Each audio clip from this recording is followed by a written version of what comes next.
하나님 아버지께서 오늘 우리에게 주신 말씀은 요한계시록 14장 13절입니다. 우리 함께 읽습니다. 또 내가 들으니 하늘에서 음성이 나서 이르되 기록하라. 지금 이후로 주 안에서 죽는 자들은 복이 있도다 하시매 성령이 이르시되 그러하다. 그들이 쑥을 그치고 쉬리니 이는 그들의 행한 일이 따릅니다 하시더라. 아멘. 한 구절 창세기 2장 15절에서 17절입니다. 여호와 하나님이 그 사람을 이끌어 에덴 동산에 두어 그것을 경작하며 지키게 하시고 여호와 하나님이 그 사람에게 명하여 이르시되 동산 각종 나무의 열매는 네가 임의로 먹되 선악을 알게 하는 나무의 열매는 먹지 말라. 내가 먹는 날에는 반드시 죽으리라 하시니라. 아멘.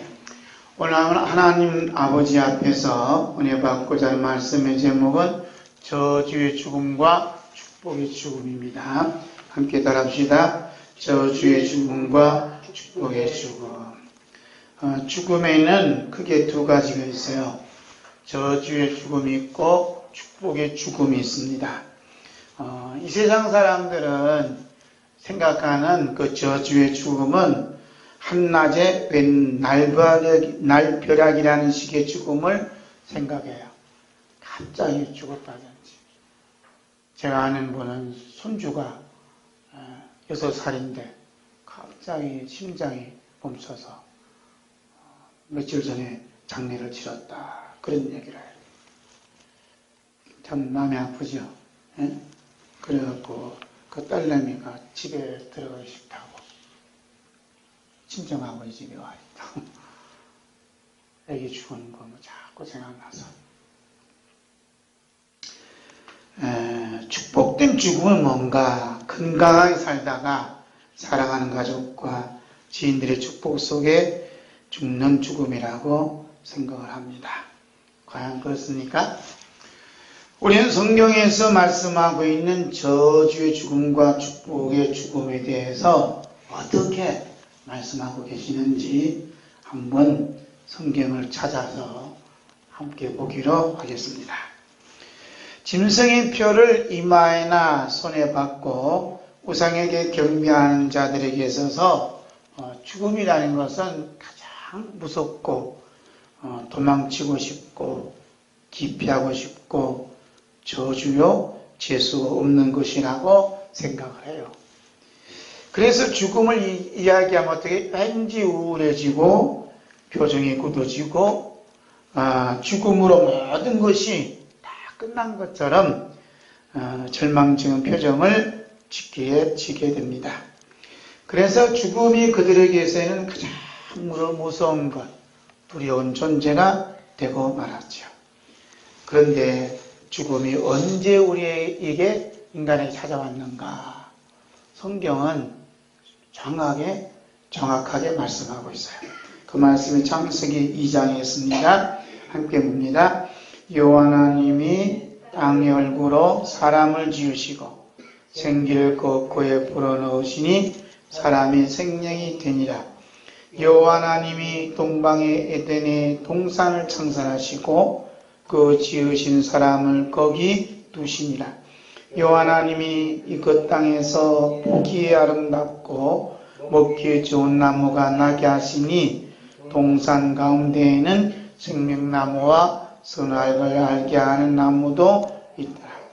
여호와 하나님이 그 사람을 이끌어 에덴 동산에 두어 그것을 경작하며 지키게 하시고 여호와 하나님이 그 사람에게 명하여 이르시되 동산 각종 나무의 열매는 내가 임의로 먹되 선하게 알게 하는 나무의 열매는 먹지 말라. 내가 먹는 날에는 반드시 죽으리라 하시니라. 어떻게 한다고요? 반드시 죽는 날, 반드시. 아담 부부가 하나님께서 먹지 말라고 하신 선악을 알게 하는 나무의 열매를 따먹는 순간 찾아온 건 뭐죠? 죽음이 찾아온 거죠. 할렐루야. 죽음이 찾아온 거예요. 이 죽음이 그냥 숨 끊어져서 죽는 일이라면, 그래서 모든 것이 깨끗이 정리될 것이라면 그 죽음은 대수롭지 않는 일이라고 생각할 수가 있어요. 그래서 대부분의 사람들이 요즘 잘 나가는 사람들이 자살을 해요. 얼마 전에 국회의원이 왜 죽으려면 그냥 산에 가서 죽고, 대통령은 어째서 왜 낭떠러지 떨어져 죽고, 어떤 사람은 벽에서 죽고, 하여튼 희한하게 죽어요. 자살인지 타살인지 모르지만 사람이 죽으면 다 끝난 줄 알아요. 죽으면 깨끗이 정리되는 줄 알아요. 그러나 성경은 반드시 죽으면 반드시 뭐가 와요? 저주가 오고 심판이 있다는 거예요. 할렐루야. 목사님도 자살하고, 권사님도 자살하고, 장로님도 자살하고, 하루 끼니 먹기 힘든 사람은 자살 잘 안 하는데 자살하는 사람은요. 희한하죠? 왜? 죽음 이후에 죽음에 대한 설교가 빈약한 것 같아요. 죽음에 대한 말씀도 빈약한 것 같고. 그래서 우리는 무엇을 정리하고 출발해야 되냐면 죽음에 대해서 딱 정리하고 출발해야 돼요. 우리 정리 좀 할까요? 자, 심판 외에는 심판이 있잖아요. 근데 누구든지 생명체 기록되지 못한 자는 불못에 던져줄 수밖에 없다. 이것이 저주의 죽음이에요. 자, 히브리서 9장 27절입니다. 한 번 죽는 것은 사람에게 정해진 것이요 그 후에는 심판이 있으니 반드시 심판이 있다는 거야. 할렐루야. 내가 죽고 나면 하나님이 반드시 심판하신다. 그러면 자살하겠어요? 자살 못해요. 안산에 2만 명 모인 교회 어느 권사님이 자살하니까 목사님 설교가 희한하게 돌아가요. 여러분, 죽으면 반드시 심판이 있다는 거예요. 자살이든 타살이든 수명이 다 돼서 죽든. 히브리서 10장 27절 보시면 이런 말씀이 있어요. 오직 무서운 마음으로 심판을 기다리는 것과 대적하는 자를 태울 맹렬한 불만 있으리라. 맹렬한 불이 뭐죠? 지옥불이 기다리고 있어요. 무서운 마음으로 심판을 기다린다. 죽음에 대해서 아주 간단하면서도 명확하게 말씀하잖아요. 요즘 우울증으로 인해서 자살했다 이렇게 핑계를 대요. 반드시 하나님이 심판하시고 반드시 무서운 마음으로 기다릴 수밖에 없어요. 뭐만 기다리고 있어요? 지금 맹렬한 불만 기다리고 있다. 대적하는 자를 태울 맹렬한 불. 죽음에는 반드시 저주가 따라온다는 것은 무슨 이야기냐? 인생들이 이 세상에 사는 동안 의미와 가치를 부여했던 것들이 많이 있어요. 어떤 사람들은 잘 사는 것이, 돈 많이 버는 것이, 좋은 옷 입는 것이, 좋은 차 타고 다니는 것이 큰 의미와 가치를 준다는 말이에요. 그런데 이제 더 이상 그것의 의미와 가치를 부여할 수 없는 나락으로 떨어졌다는 것을 의미하는 겁니다. 아무 의미가 없어요. 아무리 큰 교회 목사님이라 할지라도 죽으면 나락으로 떨어지는 거예요. 그렇죠? 죽음 앞에 장사가 없어요. 어떤 의미를 부여할 거예요? 죽음이 왔는데. 아무리 훌륭한 대통령 할지라도 죽음 앞에는 반드시 저주가 따라와요. 백정하였든 농사를 짓든 반드시 저주가 오고 심판을 받는다 이 말이에요. 무섭지 않아요? 이미 우리는 죽기 이전에 인간 속에 깊이 자리를 잡고 있는 게 있어요. 그게 뭐냐 하면 저주를 품고 살아가요. 저주를 품고 살아가는 사람들이 하는 이야기가 있어요. 뭐라 그래요? 참 죽겠다. 또 뭐라 그래? 너무너무 힘들다. 또 뭐라 그래? 내가 이런 고생하려고 대통령 했냐? 내가 이런 고생하려고 일을 했냐? 내가 이러려고 국회의원 됐느냐? 내가 이러려고 사장을 했느냐? 내가 이러려고 목사 장로했느냐? 내가 이러려고. 뭘 품고 있어요? 저주를 품고 있는 거예요. 저주의 죽음을 맞이할 수밖에 없는 자들이 삶을 어떻게 이렇게 그대로 잘 글씨를 표현하나 몰라. 성령님께서 사도 요한을 통해서 아주 자세하게 기록했어요. 저주받은 자들의 저주의 죽음을 맞이할 수밖에 없는 사람들의 모습을 로마서 3장 10절에서 18절까지 자세히 기록했습니다. 함께 읽을까요? 기록된 바 의인은 없나니 하나도 없으며 깨닫는 자도 없고 하나님을 찾는 자도 없고 다 치우쳐 함께 무익하게 되고 선행하는 자는 없나니 하나도 없도다. 그들의 목구멍은 열린 무덤이요 그 혀로는 속임을 일삼으며 그 입술에는 독사의 독이 있고 그 입에는 저주와 악독이 가득하고 그 발은 피 흘리는데 빠른지라 파멸과 고생이 그 길에 있어 평가의 길을 알지 못하였고 그들의 눈앞에 하나님을 두려움이 없느니라 함과 같으니라. 그들의 목구멍은 뭐라고요? 열린 무덤이다. 무덤이 열리면 무슨 냄새 나요? 썩은 송장이 냄새 나. 입만 열면 썩은 송장이 냄새가 나는 거예요. 그게 모르죠. 무슨 소리인지. 바울 사도는 그거 알고 있는 거예요. 입만 열면 썩은 송장이 냄새가 나는 거예요. 이 세상에 살아가는 삶 자체가 뭐냐면 축복이 아니고 감옥에서 살고 있는 저주받은 인생이에요. 왜? 아담이 쫓겨난 곳이 어디냐? 이 세상이거든. 이 세상은 창틀이 없는 감옥에 살고 있어요. 그럼에도 불구하고 교회 안에서나 교회 밖에서 사람들이 하는 인사가 똑같아요. 뭐라고 얘기하지? 축복 많이 받으세요. 축복 많이 받으세요. 그 축복의 의미가 뭐냐 하면 건강히 사세요. 잘 사세요. 또 뭐죠? 부자 되세요. 또 뭐죠? 그냥 형통하세요. 그런 모든 것이 포함되는 거예요.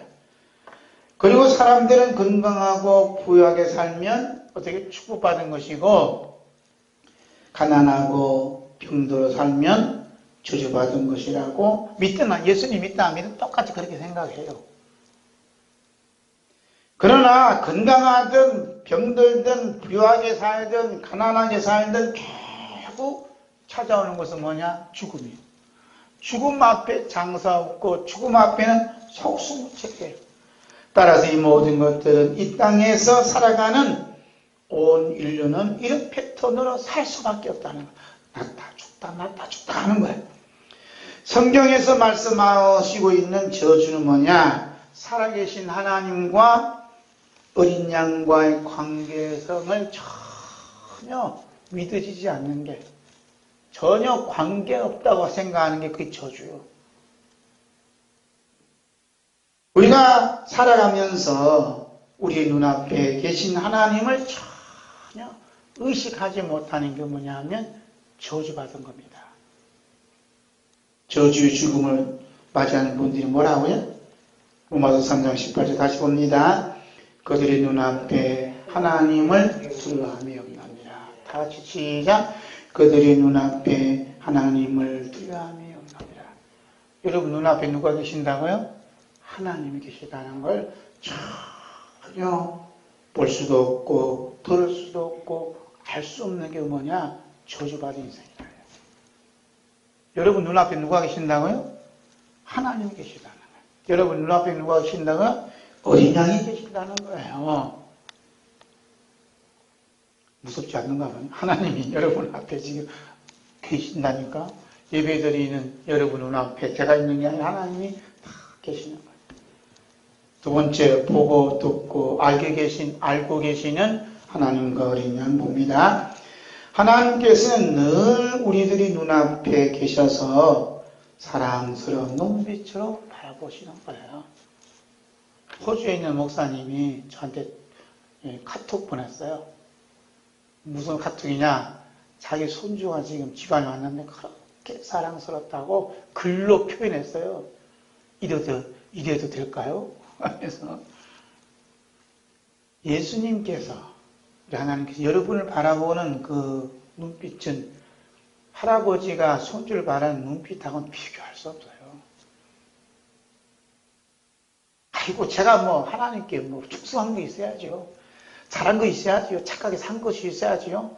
그걸로 점수 달라면 이미 틀렸어요. 왜 하나님께 우리를 바라보실 때 사랑스러운 눈빛으로 바라봐요? 그 근거가 어디 있어요? 찾으셔야 된다니까. 그 근거 어디 있어요? 어린 양의 흘리신 피 때문에 너무너무 사랑스러운 거예요. 할렐루야. 우리의 일거수일투족을 어떻게 보고 듣고 알고 계신다는 거예요. 자, 기가 막힌 거 아니에요? 이 세상 그 누구든지 하나님의 이런 모습에서 벗어날 자는 아무도 없어요. 예수 안 믿는 사람은 보고 계시나요? 다 보고 계세요. 북한에 있는 사람도 다 보고 계시고, 중국에 있는 사람도 보시고, 일본 제품 사지 말자 하는데 일본 사람도 다 보고 계시고, 청와대에 있는 사람 다 보고 계시고, 다 보고 계세요. 하나님의 눈에서 벗어날 자는 아무도 없다니까. 그런데 중요한 건 반응이에요, 반응. 지금 하나님 여기 우리 눈앞에 계시는데, 여기 있는 우리가 하나님 계셔요.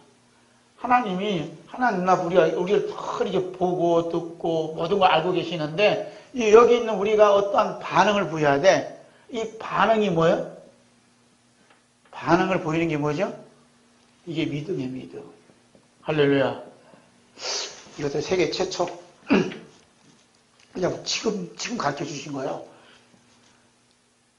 하나님이 우리 눈앞에 계시는데, 눈앞에 계신다고 하신 그 하나님이 우리가 어떤 반응을 보였어요. 하나님께서 저희들에게 이렇게 사랑스러운 눈빛을 바라보셔요? 저 미처 몰랐는데 하나님 감사해요 하고 반응을 보이는 게 뭐냐면 믿음이라는 겁니다. 그런데 왜 하나님께 우리를 그렇게 사랑스러운 눈빛을 본다고요? 예수님 피로 사셔서 예수님 흘리는 피로 우리에게 뿌려진 그 피를 보고 그렇게 사랑스러운 거예요. 할렐루야. 우리 행한 갖고 자꾸 들이대면 안 돼요. 그러면 하나님이 싫어하셔요. 뭘 들이대 우리는? 예수님 그냥 피를 자꾸 말씀하시면 그래 어찌 내 마음은 네가 알아준 거냐 하고 하나님이 기뻐하신다 이 말이에요. 할렐루야. 성령님께서는 하나님의 이러한 모습을 모세와 그의 삶을 통해서 아주 재미있게 사랑스럽게 말씀하셨어요.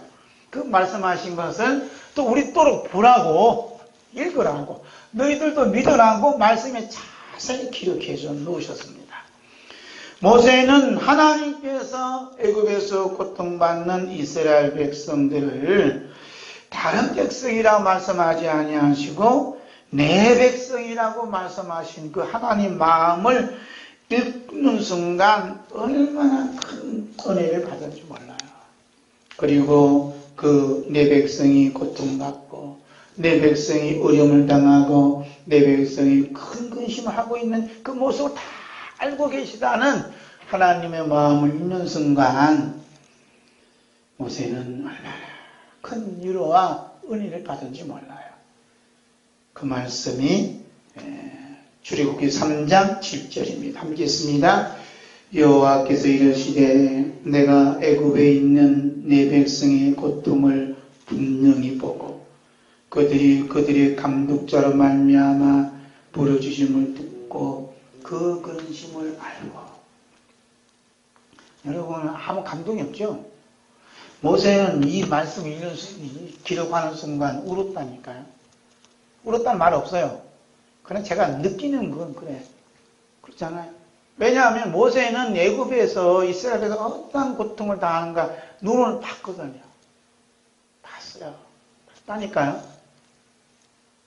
뼈저리게 본 거예요. 얼마나 그냥 뼈저리게 봤나. 자기 백성이 그냥 이스라엘 백성이 애굽 사람한테 그냥 고통당하니까 어떻게? 대신 싸워서 죽여버리잖아요. 애굽 사람을. 그 바람에 이제 도망쳐 나왔지만, 그런데 그 백성의 고통을 많이 보았다는 하나님의 그 마음이 전해지는 순간 모세는 어찌할 바를 모르는 거예요. 또 뭘 보았다고요? 감독자로 말미암아 부러지는 신음하는 소리를 들었다는 거예요. 거기 모세 영화 보셨잖아요. 그냥 애국 군인들이 그냥 감독자들이 막 채찍을 가하고 그 아프다고 소리 지르고 그러잖아요. 그 아프다고 부러지는 소리, 신음하는 소리를 하나님이 다 듣고 계셨다. 그리고 뭘 안다고요? 그들의 근심과 고통을 하나님이 하신다는 거. 얼마나 하나님이 진한 사랑을 받았나 하는 것을 우리가 볼 수가 있습니다. 하나님께서는 이렇게 이스라엘만 보시는 게 아니고 사람들을 다 보고 계셔요. 자, 창세기 6장 5절 보겠습니다. 여호와께서 사람의 죄악이 세상에 가득함과 그의 마음으로 생각하는 모든 계획이 항상 악할 뿐임을 보시고. 하나님 다 보고 계셔요. 요즘 뭐 정부에서 하늘 보고 어떤 목사님은 하야라고 공부하고 우리 모여서 어떻게 하자고 그러고 뭐 이렇게 하잖아요. 뭐 누가 무슨 일 악한 일 하고 있는데 하나님이 다 보고 계시는 거예요. 기준은 누구한테 있어요? 하나님께 있고 모든 키는 하나님께 있는 거예요. 할렐루야. 하나님 다 보고 계시다. 창세기 7장 1절에 있습니다. 여호와께서 노아에게 이르시되 너와 내 온 집은 방주로 들어가라. 이 세대에서 내가 내 앞에 의로움을 내가 보았습니다. 모든 죄악을 볼 뿐만 아니라 의로운 행위까지 하나님 다 보고 계시는 거예요. 그래서 어려운 사람은 방주 안에 들어가라. 보호해 주시고 모든 죄악을 행하는 사람은 방주 아니고 뭐고 그냥 하나님의 심판의 불로 이렇게 남겨놓는 거예요. 하나님 다 보고 계시다. 신명기 1장 34절에 있습니다. 여호와께서 너희의 말소리를 들으시고 노하사 맹세하여 이르시되. 우리가 말하는 소리를 다 들으시는데 어떤 소리를 지금 하고 있어요? 이스라엘 백성들이 원망하고 불평하는 소리를 하는 소리를 모세만 들은 게 아니라 하나님이 다 듣고 계시다는 거예요. 그래서 하나님이 진노하시잖아요. 우리가 가정에서나 교회에서나 학교에서나 나라에서나 이렇게 원망과 불평과 회사에서나 불평하는 소리를 하나님이 다 듣고 계시다니까요. 세우신 분은 누구냐? 하나님 세우시는 거예요. 그들이 그 소리가 하나님께 향한 소리인 줄 모르는 거예요. 하나님은 그 소리가 내게 하는 소리인 줄 알고 하나님이 노하사 맹세하시는 거예요. 내가 반드시 심판하겠다. 그 다음에 시편 94장 9절 있습니다. 귀를 지으시니가 듣지 아니하시랴 눈을 만드시니가 보지 아니하시랴. 참, 이 시를 쓴 사람은 너무너무 믿음이 좋은 거예요. 귀를 지으신 분은 듣지 아니하시겠느냐. 눈을 지으신 분은 보지 아니하시느냐. 또 하나 빠졌죠. 입을 지으신 분은 말씀하지 않았거든요. 예? 그 상황이죠. 다 이게 우리가 하나님이 나의 모든 몸까지 다 지으신 줄 믿는다 하면서도 귀를 지으신 분이 우리의 소리를 듣고 계시다는 그것까지는 안 가잖아요. 그럼 이 시는 거기까지 가는 거야.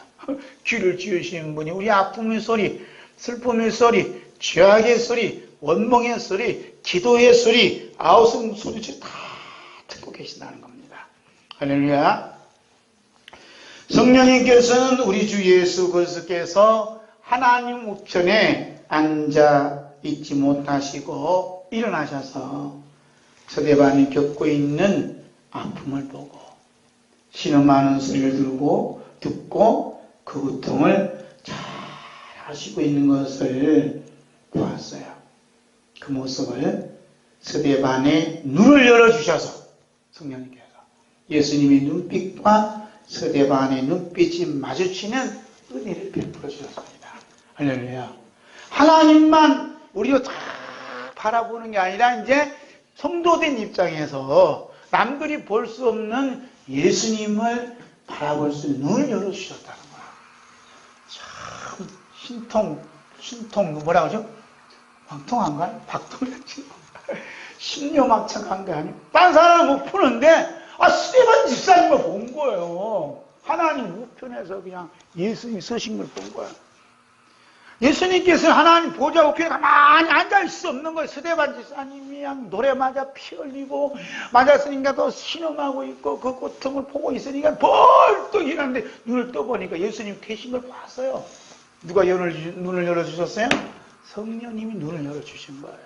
그 모습이 사도행전 10장 54절 56절 있습니다. 그들이 이 말을 듣고 마음에 찔려 그를 향하여 이를 갈거늘 스데반이 성령 충만하여 하늘을 우러러 주목하여 하나님의 영광과 및 예수께서 하나님 우편에 서신 것을 보고 말하되 보라 하늘이 열리고 인자가 하나님 우편에 서신 것을 보노라 한데 봤다야 안 봤다 그래? 예수님도 보시고 스데반 집사를 봤는데 예수님의 눈빛과 스데반 눈빛이 탁 마주쳤다니까. 이때 스데반이 얼마나 큰 기쁨이 넘쳐버렸어요. 또 한 사람 있죠? 누가 예수님 눈빛하고 마주쳤어요? 예수님 탁 쳐다보는데 제자 중 한 명의 눈이 탁 부딪혔잖아요. 그래갖고 그냥 다 울면 네가 나를 배신한다 부인한다 그 말씀을 생각하면 통곡하잖아요.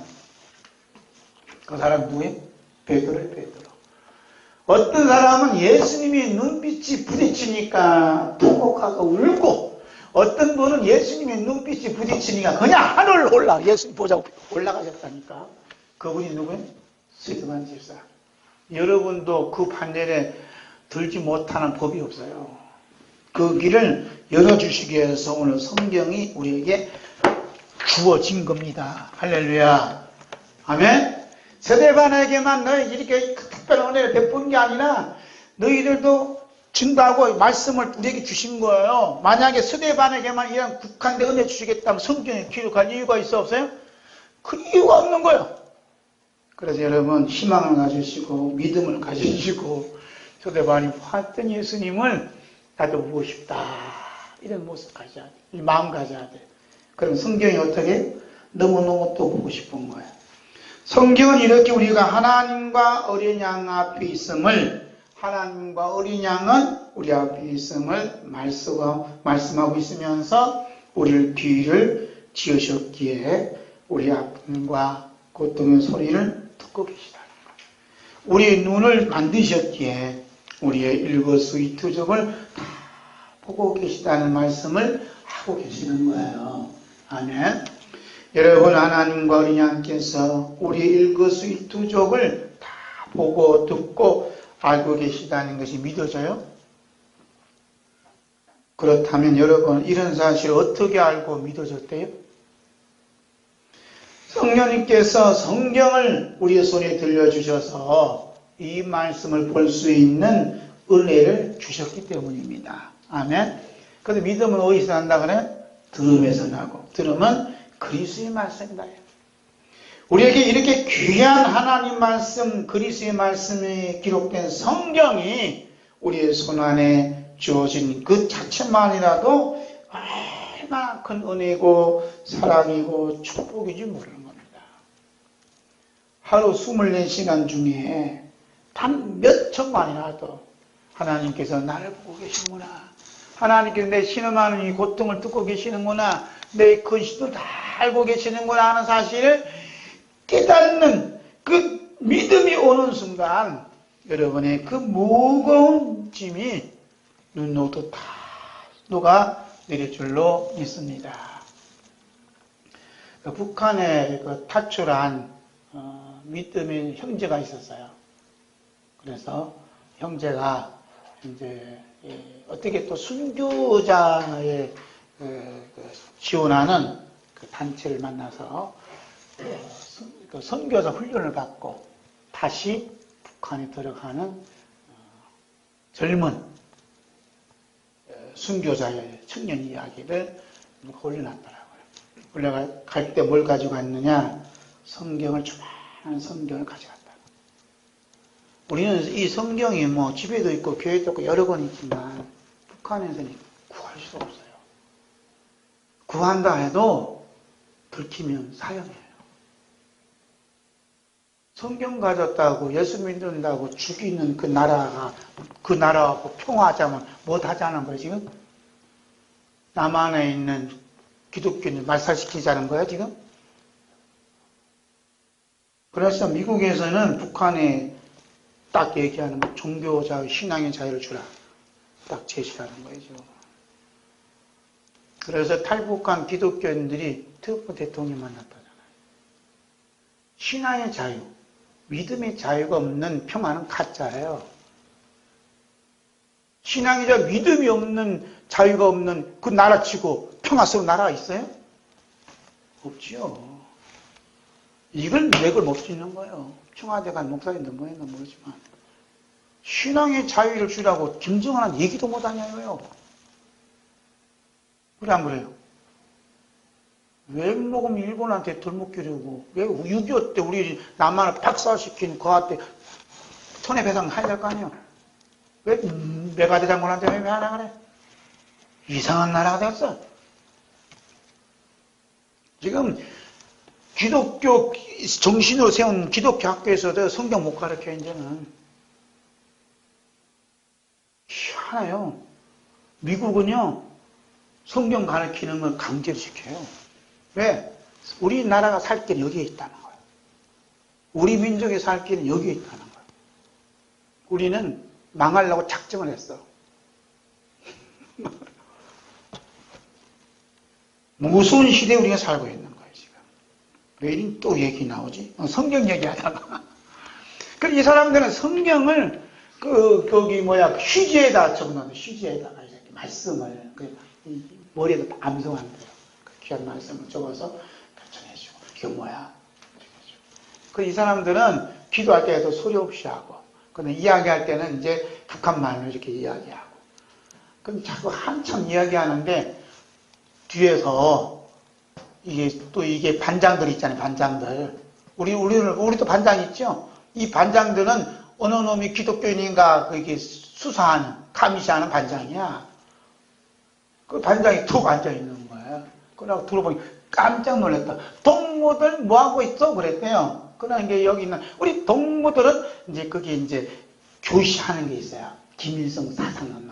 그 교시를 지금 논하고 있습니다. 이렇게 얘기했다는 거. 그러니까 이제, 그래? 그럼 수고하게 하고 그냥 가더라 이거예요. 그러면서, 하나님이 저 사람 귀를 멀게 해주셔갖고, 눈을 멀게 해주셔갖고, 우리를 보여주셨다고, 그냥 소름 끼치는 그 이야기 하더라고요. 그 간정이에요. 근데 그렇게 당장 얘기할 수 있도록 한 것도 하나님 은혜죠. 할렐루야. 뭐, 감시하는 사람들, 일본 김일성 사상 교시하는 거 다 모른대요. 그러니까 그 몇 마디 하고서, 그 다음에 또 이제 말씀을 하고, 있으면 그만하고, 없으면 이제 예수님 이야기하고. 예수님이란 말도 안 하고, 그냥, 하고 이제 그 얘기하는 거예요. 왜냐하면 그분이 다 하니까. 그 나머지 얘기를 모르지. 이렇게 성경은 그대로 가장 귀한 곳으로 기다리는 거예요. 우리는 너무 부끄럽죠?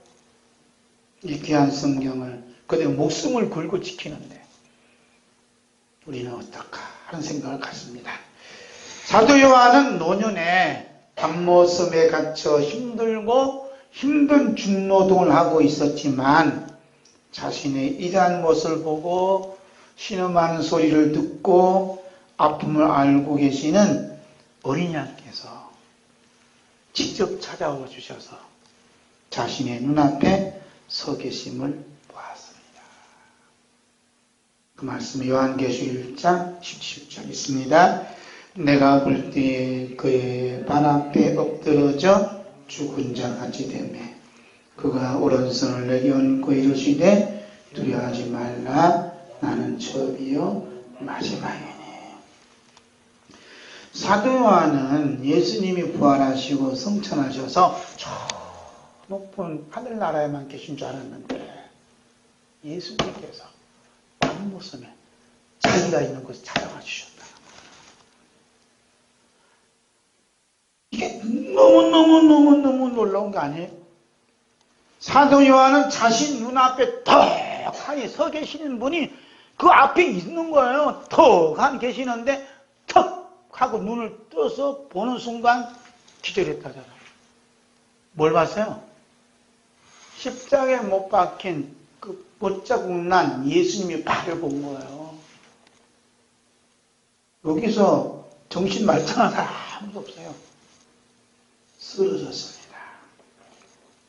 그랬더니 어린 양께서는 십자가에 못 박힌 못자국 난 손으로 사도 요한을 어루만져 주시면서 뭐라고 하신다고요? 두려워하지 말라. 다 같이 두려워하지 말라. 사도 요한은 복중의 복을 받았어.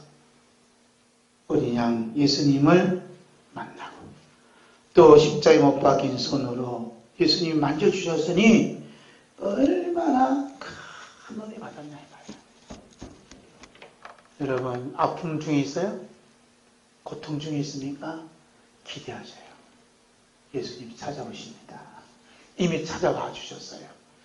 이미 손을 벌려 만져주려고 하는데 내 마음에 반응이 없는 거예요.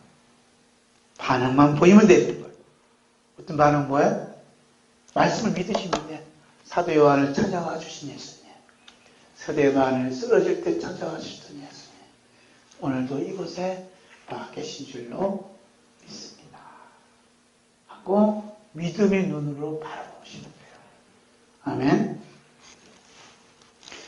어린 양께서는 돌에 맞아 피투성이가 되어 고통받는 스데반을 하나님 우편에 서서 보고 돕고 알고 계시듯이 오늘도 무너진 큰 성 바벨론의 흩어진 조각의에 고통받는 여러분을 지금 보고 계시고 듣고 계시고 알고 계시는 줄로 믿습니다. 어린 양께서 십자가에 못 박힌 못자국난 발로 온갖 고통과 아픔을 겪고 있는 사도 요한 앞에 서 계신 것처럼 오늘도 여러분과 제 앞에 서 계시는 줄로 믿습니다. 아멘. 세 번째, 어린 양 앞에 있는 성도가 본 어린 양의 모습을 봐요. 자꾸 이 어린 양이라고 했는가 하는 게 깊이 묵상할, 꼭 깊이 묵상해야 돼요. 필요가 있는 게 아니라 꼭 묵상해야 돼요. 우리가 이 세상에 사는 동안 어린 양 앞에 우리가 있음이 믿음신 자에게 어린 양은 어떤 모습일까? 이분이 어린 양이에요. 자, 어린 양. 어린 양이 여기는 우리요.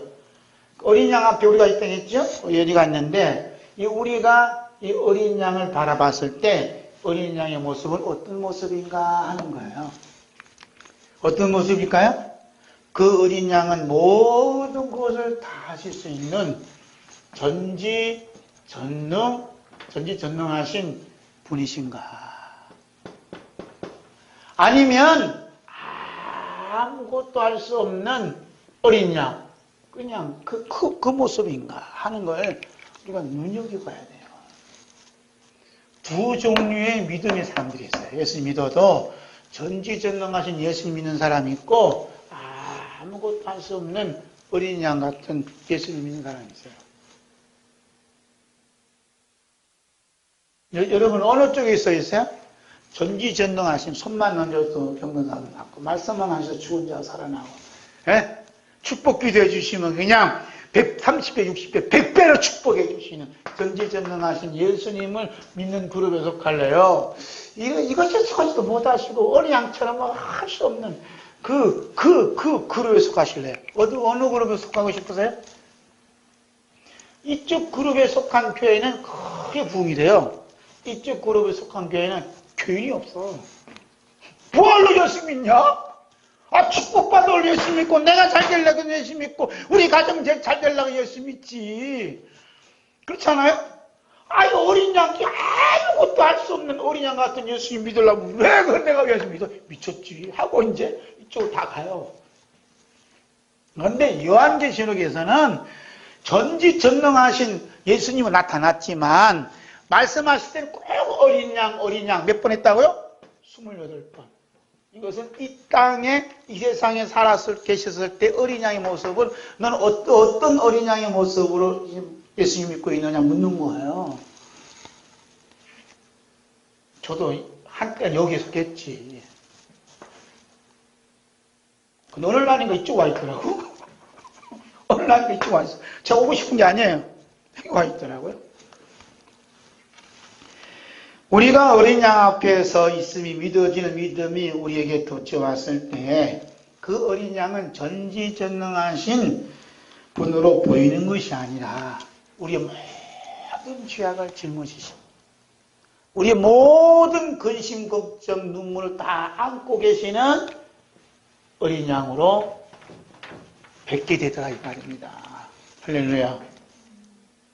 그러니까 우리의 모든 죄악의 짐을 대신 지시는 십자가에 달리신 예수님 앞에 와서 기도할 때 나 이것 좀 다 주세요 하고 기도할 수 있어요? 전지전능하신 분 앞에 와서는 얼마든지 기도할 수 있는데 여기 앞에 와서는 기도할 수가 없어요. 그 모습이 이사야 53장 6절 함께 있습니다. 우리는 다 양 같아서 그릇 행하여 각기 제 길로 갔거늘 여호와께서는 우리 모두의 죄악을 그에게 담당시키셨도다. 우리의 모든 죄악을 짊어지시고 담당하신 그 예수님으로 보셨다는 거예요.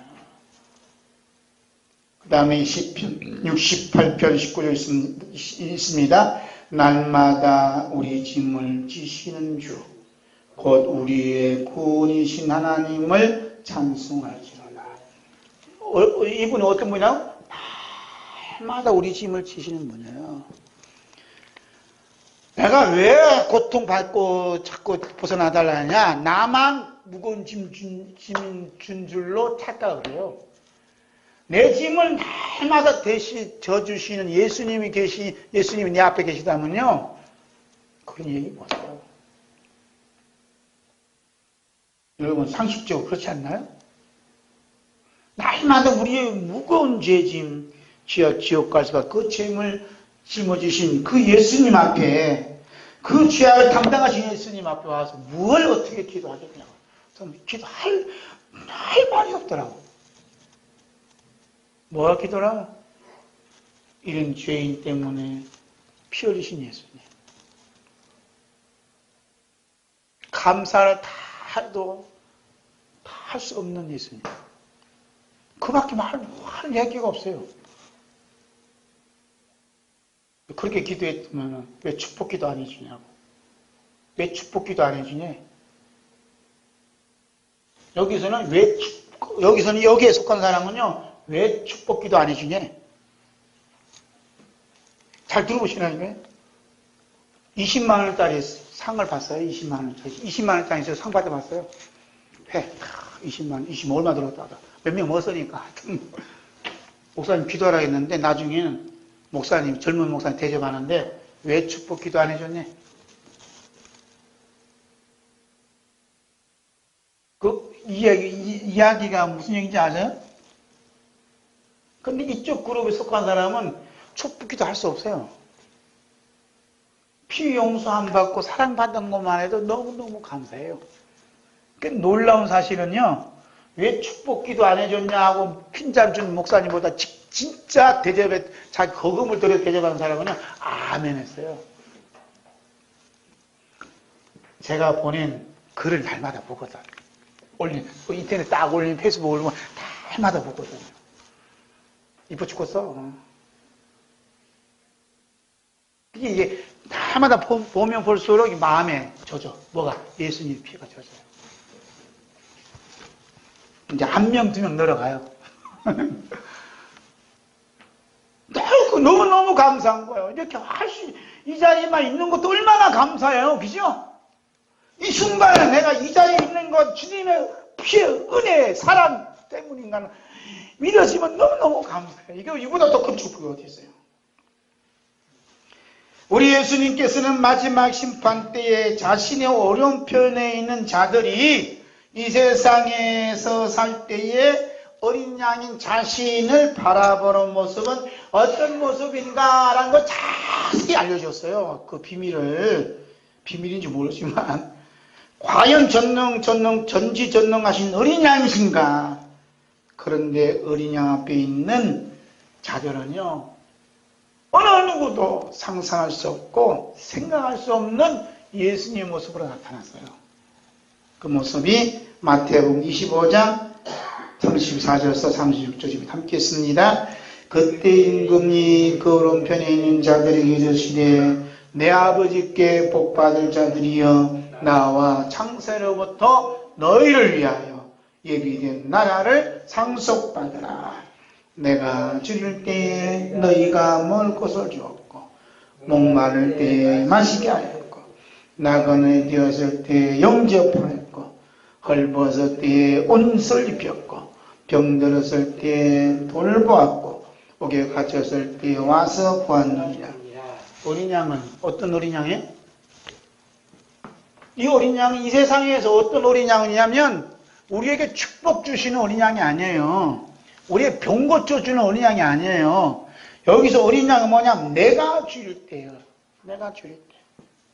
줄인 양, 배고파하는 양이에요. 예수님은. 너무너무 배고파하시고 그 다음에요. 목마를 때 마시겠다. 목마르신 분, 예수님은 목마르신 분이에요. 예수님은 집도 없어. 나그네 되었을 때. 또 우리 헐벗을 때. 옷이 없어. 너무 헐벗을 때. 또 병들었어. 병들었은 예수님. 옥에 갇힌 예수님. 아무것도 할 수 없는 예수님. 내가 도와줘야 할 예수님이란 말이에요. 어린 양이란 말입니다. 그런데 거지 앞에 와서 먹을 것이 없는 앞에 와서 복 달라 그래요? 그 사람은 불상 앞에 가 있는 거예요. 진짜 예수님은요. 이 땅에 요거는 지금 천국에 이렇게 심판대 있는 거예요. 오른쪽 양에 속하신 분들은요. 이쪽 그룹에 있는 사람들이라니까요. 그러니까 내가 이렇게 할 때 너 이렇게 했다는 게 언제 주께서 배고팠으며 목말랐으며 병들었으며 옥에 갇혔으며 헐벗었나니까. 예수님 뭐라고 해요? 지극히 작은 자에게 한 것이 권되게 한 것이다. 어떻게 생각하세요? 여러분 천국에 가는 길은 너무 쉬운 것 같지만 이 땅에 이미 다 결정이 나요. 예수님은 병들었다는 거예요. 예수님은 주셨다는 거예요. 예수님은 목말랐다는 거예요. 예수님은 나그네 되었다는 거예요. 예수님은 병들었다는 거예요. 예수님은 옥에 갇혔다는 거예요. 그 예수님으로 보면 누가 예수 믿겠어? 아무 믿을 사람 없어요. 그런데 여러분 믿으실래요? 그런 예수님을? 네? 저는 믿을래요. 믿고 있어요. 사도 요한이 인생의 80, 90이 넘는 삶을 사는 동안 참으로 힘든 삶을 살았어요. 그 삶의 내용이 어떤 것인지는 자세히 알 수 없지만 지금부터 2000년 전에 살았으니까 2000년 전을 깎고 덮고 60년 전에 우리 집사님 어렸을 때 살던 삶하고 오늘 우리가 살고 있는 거하고 내용을 비교하면 비교가 돼요? 지금 정치 얘기 전 일부만. 지금 소위 주사파들이 주장하는 주사파가 뭐냐면 김일성 종교요. 그들이 주장하는 대로 그 원산지가 어디냐면 북한이거든. 지금 어때요? 남한에서 도와주지 않으면 살 수 없어요. 주민들도 그렇고. 그런데 그렇게 적폐하고 여겼던 이 남한 땅, 지금 박정희라든지 거저 인물, 이승만 대통령 이런 분들, 그냥 간첩으로 여기잖아. 그 사람들은. 그 사람들이 일어났던 모든 것도 어때요? 세계 강국이 됐어요. 그런데 그것을 하루아침에 다 무너뜨린다고 세계 어느 경제학자가 지금 폭로하고 있습니다. 지금 사회주의를 지금 경험할 때인 게 아니에요. 지금 그것 때문에 다 망했어요. 망한 나라가 다 북한도 있고 어디도 있잖아요. 덴마크도 그렇게 가다가 다 망했어요. 그런데 이것이 아니다고 국민들이 정신에 깨어나갖고 다시 자본주의 바뀌는 바람에 덴마크가 살아나잖아요. 이상하게 그걸 보면 모른가 봐, 사람들이. 왜 이야기하지? 어쨌든 간에 이게 모르는 거예요. 그러니까 바울 사도 요한이 살았던 삶은 2000년 전이니까 우리가 전혀 경험해보지 못한 고생을 너무너무 했을 것 같아요. 그러죠? 50년 전, 100년 전에 살았던 우리 조상들, 우리 선배들 그렇게 고생하셨는데 2000년 전 살았던 사도 요한은 말할 것도 없는 거예요. 그 얘기하려고 하다 보니 얘기 나왔네. 그렇잖아요? 그리고 우리 아무리 뭐 고생한다 뭐한다 해도 사도 요한 형님한테 명함 내밀 수 없다 이 말입니다.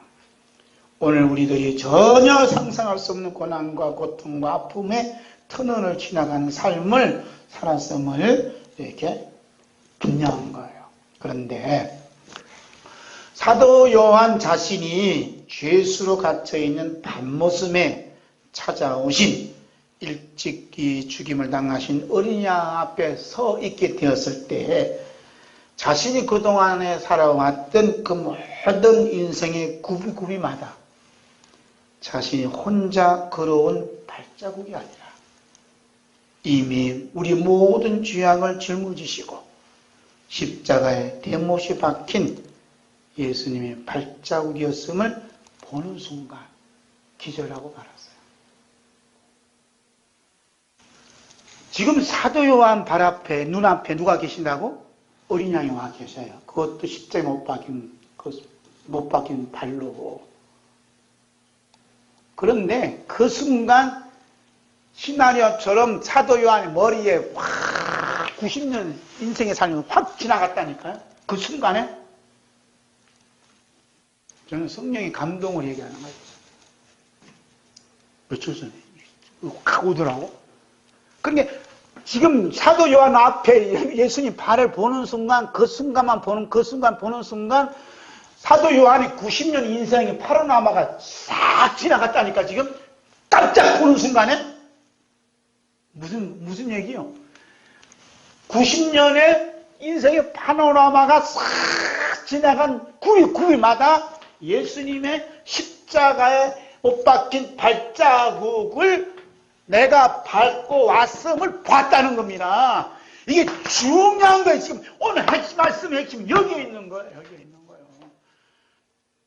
여러분은 지금 엄청난 지금 비밀을 깨닫는 겁니다. 이따 봐요. 이제 무슨 얘기인가. 사도 요한이 예수님의 십자가에 못 박힌 그 못자국 난 발을 보는 순간 뭐가 지나갔다? 90년 인생 파노라마가 싹 지나가면서 90년 사는 동안 삶의 구비마다 그 발자국이 누구 발자국을 받고 왔다고요? 예수님의 십자가의 못자국을 받고 왔다는 거예요. 또 한 가지. 지금 밤모섬이라는 데는요, 이게 지금도 이게 돌 깨는 석장일을 하는데, 이게 옛날에도 그랬대요. 역사학자가 얘기하는 거예요. 그러니까 지금 사도 요한이 나도 이제 60이 넘고 뭐 75 어떤 분도 있지만 노동이 하나 뭐냐 땀만 흘리면 저는 쓰러져요. 얼마나 약진지 몰라. 그래갖고 병원 한번 실려 갔다니까 땀이 어떻게 흘려갖고.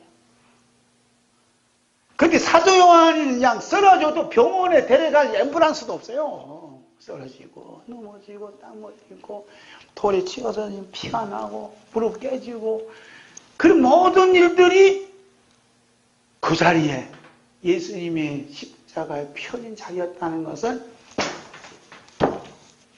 믿어졌다는 거예요. 그러니까 막 기절하는 겁니다. 기절. 그랬더니 예수님께서는 십자가에 못 박은 손으로 얹어주셨다잖아. 축복해 주셨다. 사랑하는 아들, 사랑하는 신도, 사랑하는 제자 사도 요한아 하고 해줬다. 그 모습을 다시 한번 볼까요? 요한계시록 1장 17절부터 19절. 내가 볼 때에 그의 발 앞에 엎드러져 죽은 자같이 되매 그가 오른손을 내게 얹고 이르시되 두려워하지 말라. 나는 처음이요 마지막이니 곧 살아있는 자라.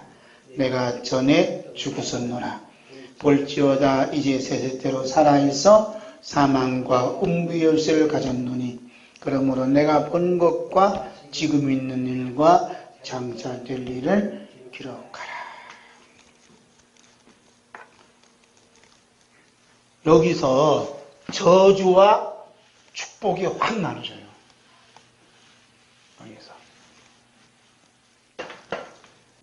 저주가 뭔지 축복이 뭔지 다 나눠준다니까요. 저주 먼저 쓰면 안 되겠네. 축복이 뭔지 저주가 뭔지. 제가 말씀하는 축복은 세상을 얘기하는 거 아닙니다. 축복이 뭔지 저주가 뭔지 다 구분이 되는 거야. 저주가 뭐죠? 먼저 저주가 뭐죠? 에? 그러면 축복이 뭐죠? 축복이 뭐예요? 지금 읽고 제가 너네 방금 설명했잖아요.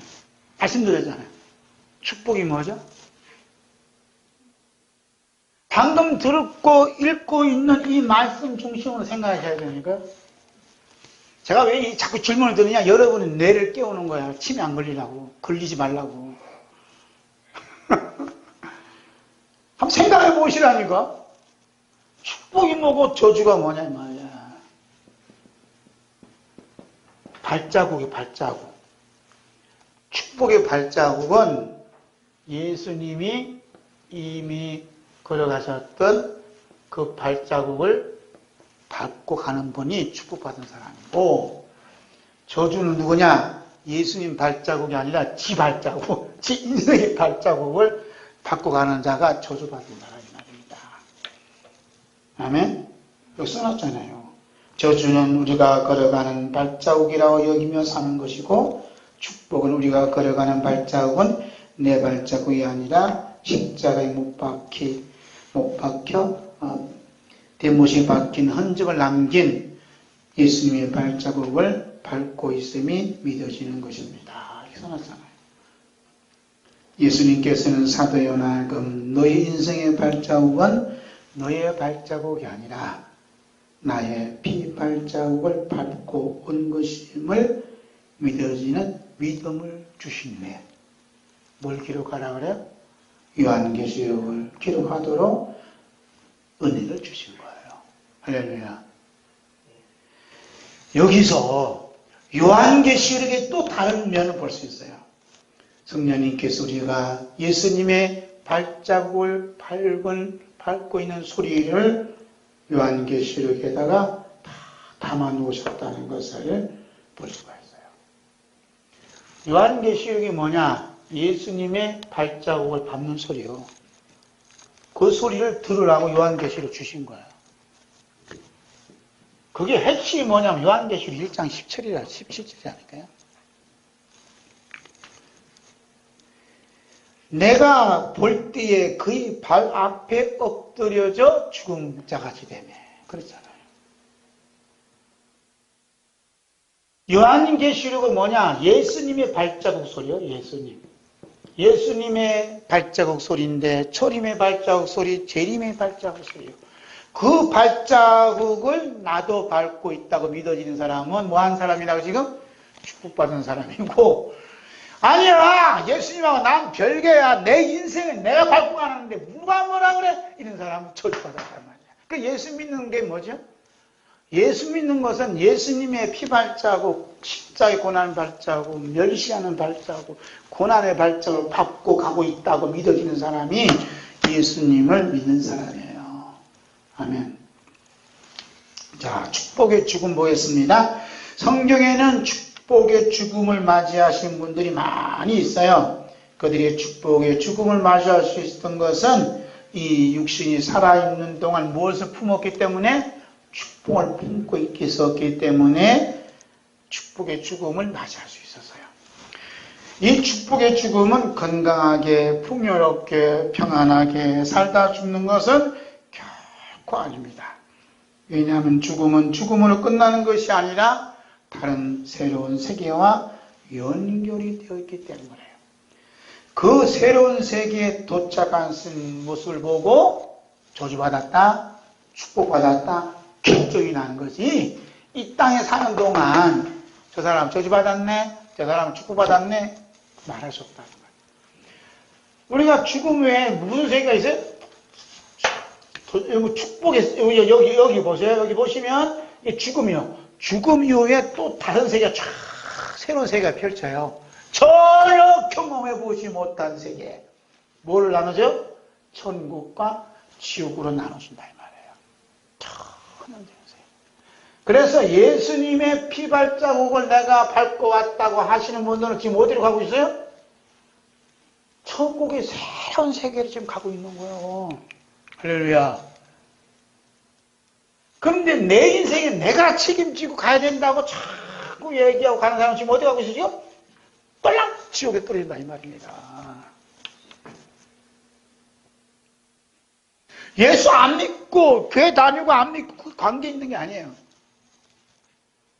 교회 다니고 예수 믿는다면서도 내 인생에 내가 책임지고 내가 복음을 따는 사람들은 꼴랑 지옥에 떨어진다 이 말이에요. 얼마나 무섭겠어요. 그죠? 그래서 이 천국에 와 있는 걸 모습을 보고 누구 뭐 받았다 그래? 천국에 와 있는 모습을 보고 이 사람은 축복받았습니다. 지옥 가 있는 사람을 보고 뭐라 그래? 이 사람은 저주받았습니다. 그래요. 이 얘기를 제가 한 게 아니라 예수님이 누누이 얘기하셨는데 이거 뭐 씹고 씹어도 보니 끝이 없어. 예수님 말씀은. 그 말씀이 누가복음 16장 19절서 25절. 누가 16장 19절 25절. 이 말씀은 씹어도 끝이 없어요. 자꾸 이게 없어지지 않아. 자꾸 새로운 맛이 나. 참 말씀이 묘미라니까. 한번 느껴보실래요? 제가 요한계시록 하면서 창세기만 하면서 이 말씀을 수십 번 들려주고 또 지겹지 않죠? 또 새로운 맛을 또 주는 거예요. 한번 볼까요? 시작.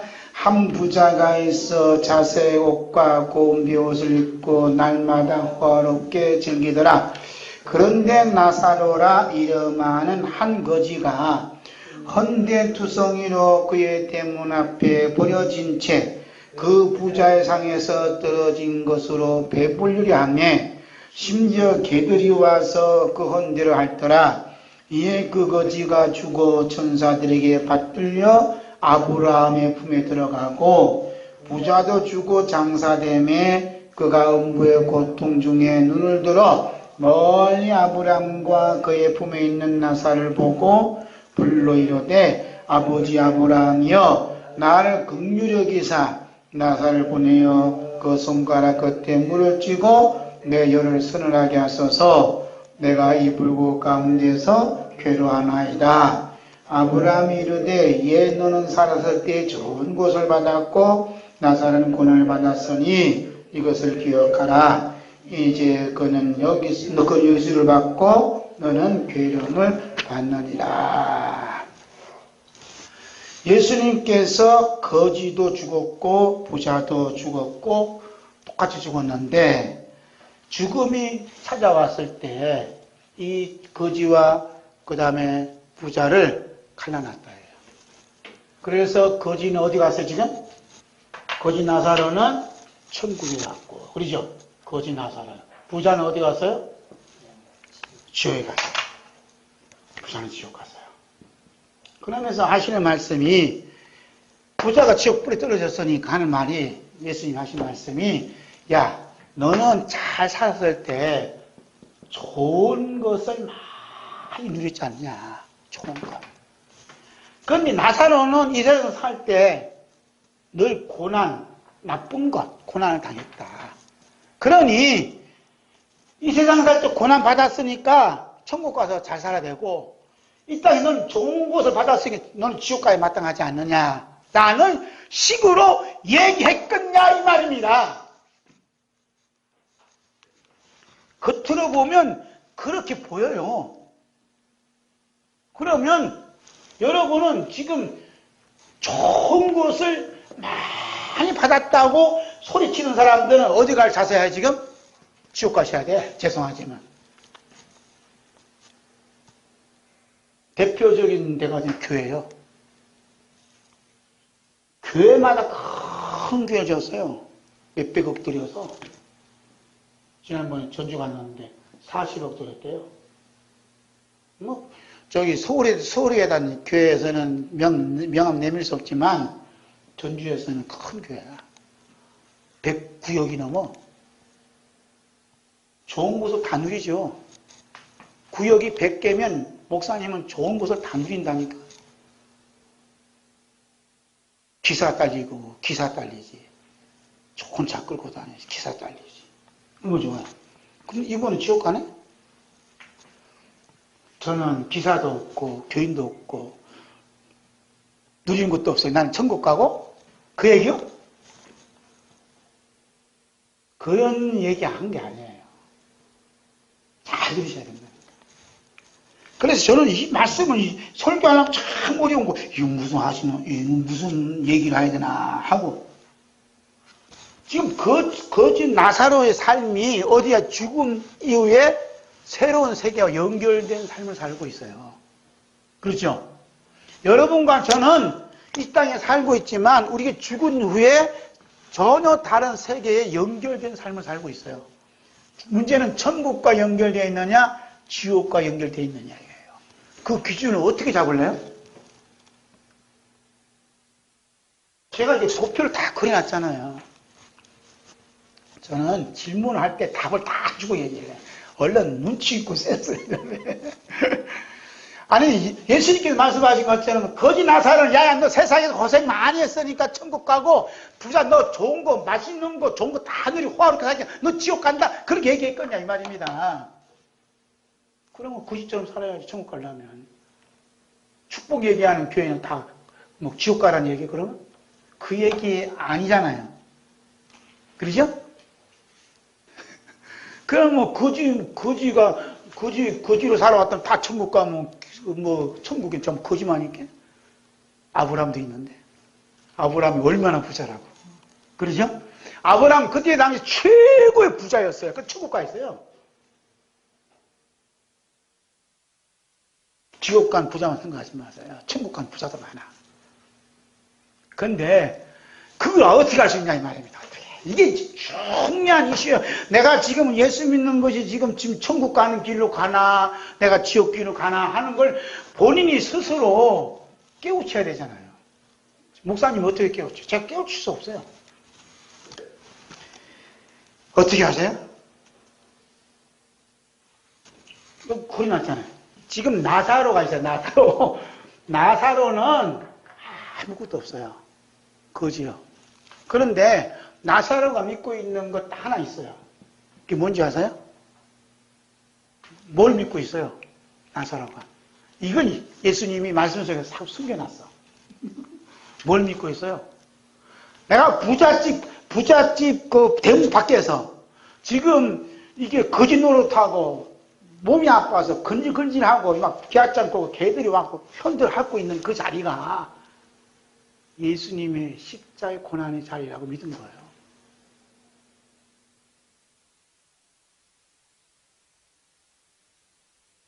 예수님께서 십자가에 못 박힌 그 고난의 자리는 거기만 있는, 갈보리 언덕만 있는 게 아니라 우리의 삶 속에 다 있다니까. 내가 고생하고 앉았고 대문 밖에 앉았는데 전혀 뭐 부자 상에서 떨어진 거 먹으면서 뭐라 그러나? 내 인생이 이렇게 못생겨갖고 내가 부모를 못 나왔고 이렇게 하나, 부모를 날 보냈나? 이렇게 불평하면 이 거지도 지옥 가! 근데 이 거지 나사라고 뭘 믿었어요?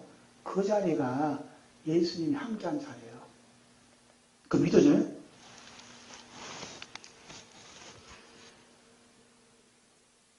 예수 믿으면서도 예수님의 십자가란 말이 무슨 말인지 몰라. 그냥 십자가 하면 조금만 거친다. 화려한 십자가만 생각하는 거예요. 십자가는 가장 치욕적인 자리야. 가장 부끄러운 자리야. 가장 욕먹는 자리야. 거짓 나사로가 머문 자리가 뭐냐? 예수님이 십자가 그 자리라는 거예요.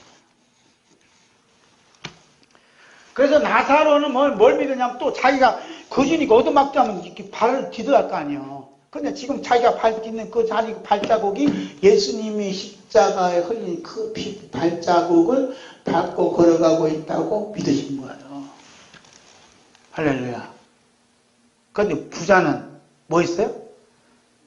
부자가 뚱뚱거리며 호화롭게 날마다 호화롭게 자는데 뭐라 그래? 그 자리 무슨 자리? 내 자리, 내 자리! 내 인생의 자리야. 내가 부자로서 걸어온 그 자리가 내 인생의 자리야. 그래 지옥 가는 거예요. 아브라함은 뚱뚱거리며 살았는데 그 자리 무슨 자리? 예수님의 십자가의 자리인 거예요. 십자가는 고통도 있지만 축복도 같이 있는 거예요. 그래서 부활이 담겨져 있어요. 할렐루야. 무슨 자리냐? 예수님의 자리야. 예수님의 자리. 십자가의 자리야. 그 믿어지는 아브라함도 천국 가고 거지 나사로 천국 가는 거예요. 할렐루야.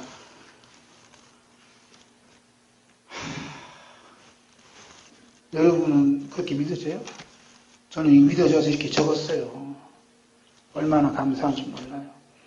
맞나 안 맞나 그것은 나중에 보지만 저는 은혜가 되니까 맞는 것 같아요.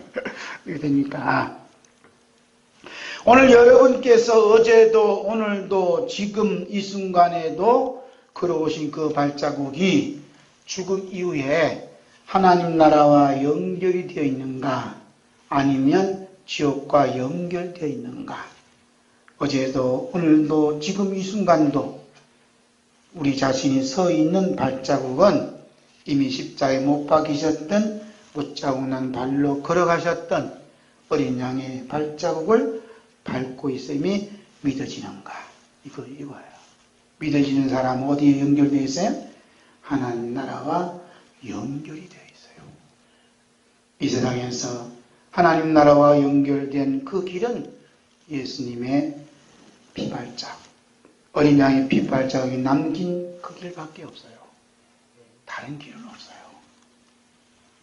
지금 종교연합하자에서 지금 난리예요. 다른 거 다 믿어도 천국 간대요. 김일성 종교 믿어도 천국 간대요. 천주교에 믿어도 천국 간대요. 마음에 들어도 천국 간대요. 거기는 지옥이에요. 성경에서 말씀하는 천국은 예수님의 어린 양의 피 흘리신 그 발자국을 받고 가는 사람만 가는데요. 할렐루야. 우리에게 고난이 온다, 아픔이 온다, 쓰라림이 온다는 것은 그 발자국이 네 발자국이 아니라 예수님 발자국임을 알라고 삶을 통해 보여주시는 거예요. 예수님께서 이 세상에 계셨을 때에 들려진 말씀은 이 땅에만 연결된 말씀을 한 것은 찾아보기 힘들어요. 대부분은 죽은 이후에 새로운 세계가 펼쳐질 하나님 나라와 천국과 연결된 말씀을 많이 하셨어요. 아멘. 지금 우리가 여기서 말씀을 듣는 거야, 지금. 이건 함부로 얘기하면 안 되는데. 그럼 제가 이제 밥줄이 끊어져요.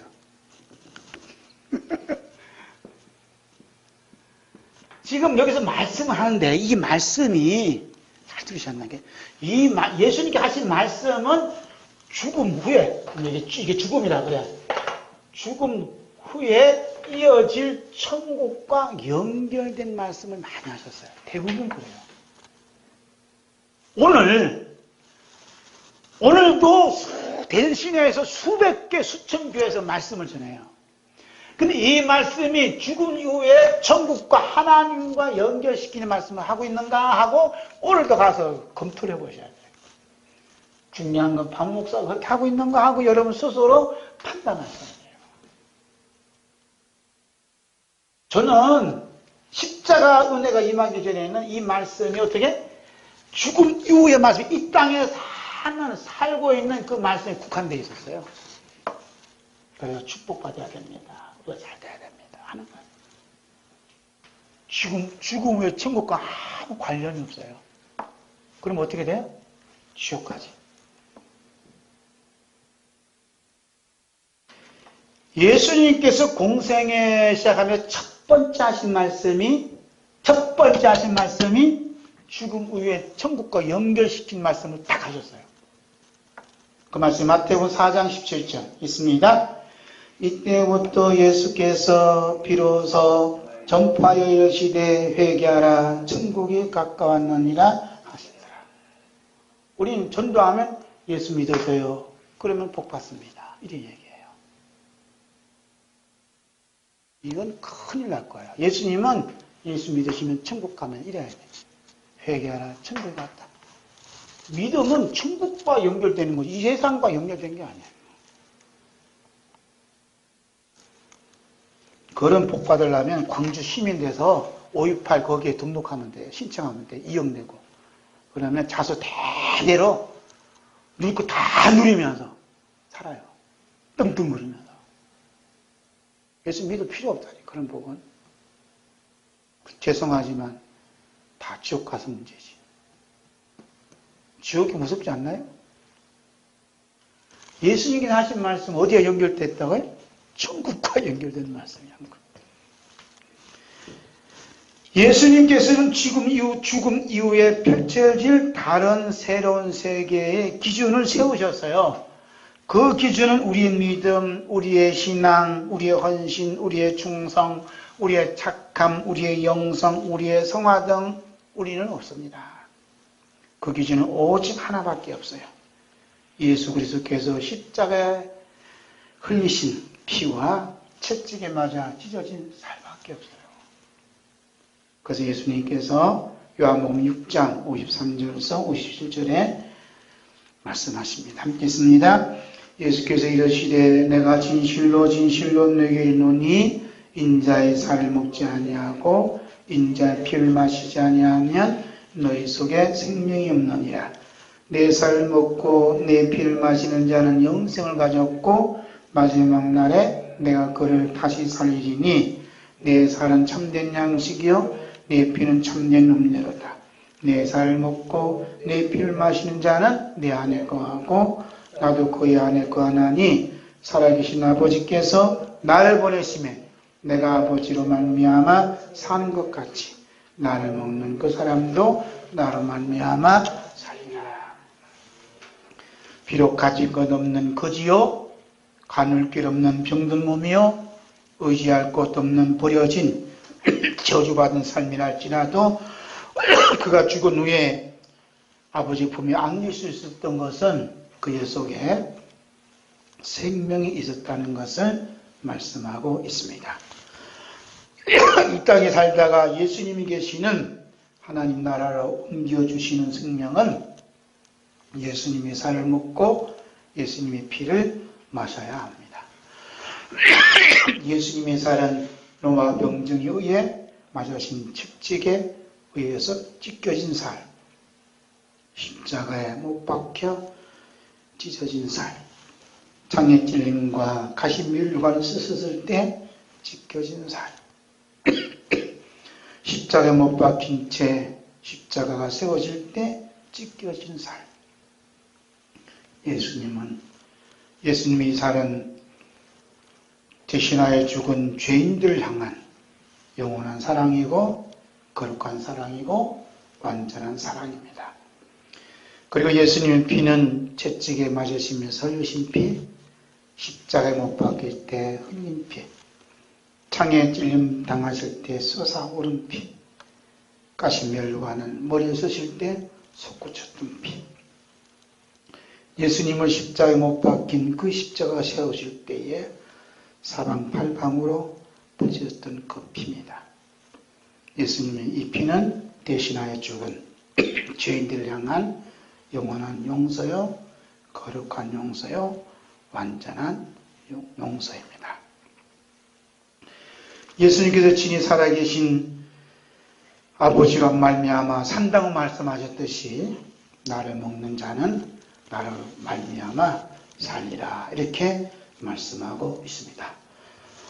오늘 나의 삶이 어떠한 형편이 있든지 관계없이 살아있으면 돈의 힘으로 밥의 힘으로 사는 것이 아니라 오직 예수님께서 찢겨진 살의 사랑으로 솟구친 피의 용서로 살아가고 있음이 믿어지고 시인하고 고백하며 찬송하며 감사하며 사는 삶이 어떤 삶이에요? 생명과 영생을 소유한 삶이고 죽은 후에 하나님 나라와 연결되어 있는 삶을 말해주고 있습니다. 비록 머리 둘 곳도 없는 가난하고 치유할 약도 없어 버려진 병든 몸이고 개들까지 와서 괴롭히는 고통 중에 살아가고 있지만 이런 삶도 예수님의 찢겨진 사회의 사랑과 흩어진 피의 용서임이 믿어질 때 문턱에서 못자국난 손으로 이 더럽고 추한 죄인을 안아주실 예수님을 바라보며 예수님을 사모하는 마음에 하루하루를 견딜 수가 있습니다. 예수님의 찢겨진 살의 사랑과 흘리신 피의 용서를 믿는 자, 예수님의 살을 먹고 예수님의 피를 마시는 자가 축복받는 자이고 이런 자의 죽음이 축복의 죽음입니다. 아멘. 여러분이 실제로 거짓 나사로처럼 되었다 하면 그런 삶이 예수님의 피를 먹는 삶이고 마시는 삶이 예수님의 살을 이렇게 먹는 삶이라고 믿어지겠어요? 성령님이 믿음을 주셔야 믿으래요. 아멘. 인간의 힘으로 믿을 수 없어요. 어떤 분은 20여 년 되더니 큰 교회 노회장도 되셨는데 저는 이 모양 이 꼴로 살잖아요. 그러면 박 목사는 예수님이 주신 찢어진 살을 먹고 예수님이 흘리신 피를 먹고 사는 참 축복받은 삶이다. 그러면 여러분 믿겠어요? 내 자신도 안 믿어지는데. 그러니까 그런 삶은 가장 낮은 거짓 나사로를 들이대는 거예요. 거짓 나사로를 들이댄다니까. 거짓 나사로도 그걸 자기 살았다. 너는 왜 그렇게 못하니? 하고 묻는 거예요. 자, 5번째 주 안에서 죽는 자를 보겠어요. 사도 요한은 죽음을 앞두고 있는 시점에서 하늘에서 들려오는 큰 음성을 듣고 오늘 본문 말씀을 기록합니다. 요한계시록 14장 13절 있습니다. 내가 들으니 하늘에서 음성이 나서 이르되 기록하라. 지금 이후로 주 안에서 죽는 자들은 복이 있도다 하시매 성령이 이르시되 그러하다. 그들이 죽을 그치고 쉬이니 이는 그들의 행한 일이 따름이라 하시더라. 이 본문 들어오기까지 지금 1시간 훨씬 지났어요. 주 안에서 죽는 자들은 복이 있다 이렇게 말씀하셨어요. 주 안이면 주님 안을 말씀하고 주 밖이면 예수님 밖을 말씀해요. 바울사도는 그리스도 밖과 그리스도 안의 구분을 정확하게 선을 그어 말씀했습니다. 에베소 2장 12절 13절 있습니다.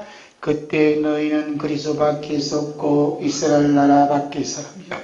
약속의 언약들에 대해서는 외인이요 세상에서 소망이 없고 하나님도 없는 자이더니 이제는 전에 멀리 있던 너희가 그리스도 예수 안에서 그리스도의 피로 가까워졌느니라. 아멘. 여기서 중요한 건 주 안에서요. 주 안에서. 주 안에서. 그렇죠? 주 안에서 지금 이후로 주 안에서 죽는 자들은 복이 있다 그랬어요. 주님이 계시면 주 안에 있는 자가 있고 주 밖에 있어요. 주 밖에. 자, 보세요. 주 밖에 있는 사람은 이 밖에요. 예수님 밖에 있는 사람은 그리스도 밖에 있는 사람이고 소망도 없고 하나님도 없다 그랬어요. 뭐만 있어요? 이들에게는 지옥만 있어요. 우리가 전에는 이런 삶을 살았다는 거예요. 전에는. 그런데 이제는 그러죠. 이제는 그리스도 안에 있다. 그리스도 안에. 이제는. 밖에서 안으로 들어온 통로가 있어요. 그 길이 있어요. 그 길이 무슨 길이죠? 어린 양의 피로잖아요. 그리스도의 피로. 그리스도의 피로. 여러분 피하니까 그냥 이런 피로 생각하시면 안 돼요. 예수님 피가 그리스도 밖에 있는 우리를 그리스도 안으로 인도해 주셨어요. 그래서 그리스도 안에 있는, 안에서 죽는 자들은 어떻게? 복이 있다는 거예요. 할렐루야. 그리스도 안에 들어오면요, 가난도 복이 있어요. 보시라니까요. 그리스도 안에 들어오면 가난도 복이라니까. 무슨 복이에요? 그리스도 안에서 가난한 사람 무슨 복을 받아요? 천국을 복을 받아요. 아파트 당첨되는 게 아니고 천국을 복을 받는다. 천국을 복을 받는다니까. 그리스도 안에 있으면요, 병든 것도 복이 있어요. 왜 그래요? 보시는 여기 보세요. 여기는 없어요. 지금 성령이 임해서 하신 말씀이 아닌가요? 그리스도 안에서 병이 들면 이 사람도 복이 있어요. 왜 복이 있죠? 저가 채찍에 맞음으로 나음받았다. 채찍에 맞아 흘리신 예수님의 핏뿌림을 받기 때문에 복이 있는 거예요. 할렐루야. 예수님의 핏뿌림 받은 이 몸이 무슨 몸이에요? 예수 그리스도의 몸으로 거듭나요. 여러분, 가난하고 병든 게 저주가 아니에요. 그리스도 안에 들어오면 되는 거야. 그런데 그리스도 밖에서 축복받았다, 건강하다 이렇게 되면 저주요 축복이요? 이건 저주의 저주예요. 왜? 그리스도와 아무 관계없으니까. 예수님 피하고 아무 관계없는 게 그 저주예요.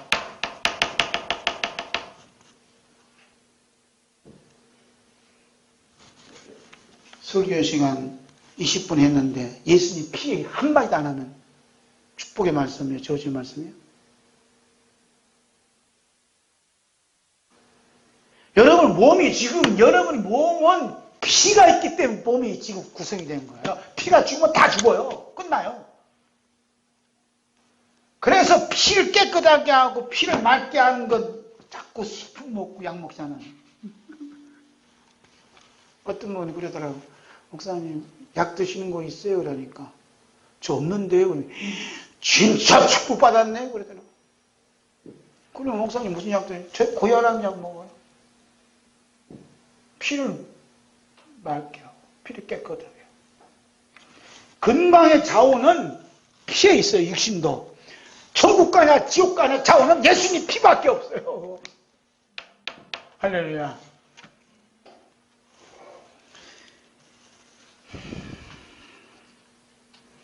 이제는 하나님께서 일방적인 사랑에 의해 그리스도의 피로 말미암아 그리스도 안에 거할 수 있도록 우리에게 특별한 은혜를 우리에게 베풀어 주셨어요. 14조 위에 있습니다. 그리스도 밖과 그리스도 안 사이에는 우리 주 예수 우리의 십자가에 흘리신 피가 있습니다. 예수님께서 말씀하셨죠? 요한복음 6장 56절 있습니다. 내 살을 먹고 내 피를 마시는 자는 내 안에 거하고 나도 그의 안에 거하나니. 이거 가지고 이제 성만찬만 계속 해요. 일주일 한 번에 꼭 하는 교도 있죠. 그죠? 성만찬 예수님 살을 먹고 예수님 피를 마신대요. 예수님의 살을 먹고 예수님의 피를 마실 때 예수님 안에 거하고 예수님도 우리 안에 거해요. 우리가 예수님의 살을 먹고 예수님의 피를 마셔야만 주 하나님 안에 거할 수 있어요. 우리가 주 안에 거하기 위해서 열심을 해야 되고 충성을 해야 되고 봉사해야 되고 착한 일만 해야 되고 어렵게 살아가야 되고 헌신해야 되고 선교해야 되고 성화되어야 된다는 것은 포함시킬 수가 없어요. 이런 모든 것들은 주님 밖에 있었던 것들이기 때문에 주님 안에 들어올 수가 없습니다. 왜? 예수님 피 때문에. 피가 다 말살시키는 거예요. 오직 우리 주 예수 그리스도 십자가에 서리신 피의 용서하심과 죽음을 이시고 부활하신 사랑밖에 없습니다. 주 안에 이미 들어와 있는 자들은 예수님의 십자가에 흘리신 피와 찢겨진 살을 결코 잊을 수 없을 뿐만 아니라 삶 속에 젖어 있을 수밖에 없어요. 우리가 살아도 죽어도 다 주 예수 그리스도의 십자가의 사랑이요 용서라는 것을 찬양하고 감사할 수밖에 없습니다. 예수님께서 주님의 살을 먹고 주님의 피를 마시는 것이 어떤 의미를 담고 있는가를 우리 주님께서 삶을 통해 말씀해 주셨어요. 요한복음 6장 56절, 아니 6장 57절, 50절입니다. 시작. 살아계신 아버지께서 나를 보내심에 내가 아버지로 말미암아 사는 것 같이 나를 먹는 그 사람도 나로 말미암아 살리라. 내가 아버지로 말미암아 사는 것 같이 나를 먹는 그 사람도 나로 말미암아 살리라. 여러분, 삶의 동기가 어디 있어요? 삶의 이유가 어디 있어요? 삶의 목적이 어디 있어요? 예수님께 있습니까? 주 밖에 있을 때는 세상의 힘으로, 돈과 권력과 능력의 힘으로 살리라 했었는데, 오직 하나님의 사랑과 예수님의 십자가의 사랑으로 인해 그리스도 안에 있게 되니까 예수님의 살과 피로 말미암아 살고 있음을 늘 감사하고 감격하고 찬송하며 살아가고 있습니다. 아멘. 마지막 6번째, 축복의 죽음은 참된 평안과 쉼을 얘기합니다. 따라서 시작. 축복의 죽음은 참된 평안과 쉼이다. 성령님께서 주 안에서 죽는 자들은 복이 있다 말씀하시면서 그들이 수고를 거치고 쉬리니 이는 그들이 행한 일이 따릅니다. 이렇게 말씀하셨죠? 그들이 수고를 거치고 쉰다고 말씀하셨어요. 이것은 뭐냐? 주님께서 주시는 평안과 쉼을 얻게 되리라는 것을 말씀하고 있습니다. 예수님께서 주시는 참된 평안과 쉼은 어디에 있어요? 고급스럽게 아름답게 잘 지은 교회에 있습니까? 아니면 좋은 풍경과 맑은 공기가 있고 또 깨끗한 물이 넘쳐나는 수도원과 기도원이 있습니까? 그런 곳에 예수님이 참된 평안이 있을 것 같으면 굳이 예수님께서 이 땅에 오실 이유도 없을 뿐만 아니라 십자가를 질 이유조차도 없었습니다. 예수님께서, 성령님께서 말씀하신 수고를 거치고 쉼을 얻을 때가 예수 그리스도의 십자가와 부활의 사건이 우리에게 임한 것이 믿어질 때 일어납니다. 여러분, 우리 예수님께서 마지막 제자들과 헤어지는 시간에 그 마지막으로 약속하신 말씀이 뭔지 아세요? 이 말씀을 하시고 구름 타고 승천하셨습니다. 사도행전 1장 8절 보겠어요. 오직 성령이 너희에게 임하시면 너희가 권능을 받고 예루살렘과 온 유대와 사마리아와 땅 끝까지 이르러 내 증인이 되리라. 이제 이 말씀을 하셔야 돼요. 예수님께 마지막 하신 말씀이 뭐냐면 성령이 임하시는 거예요. 성령이 임하시는.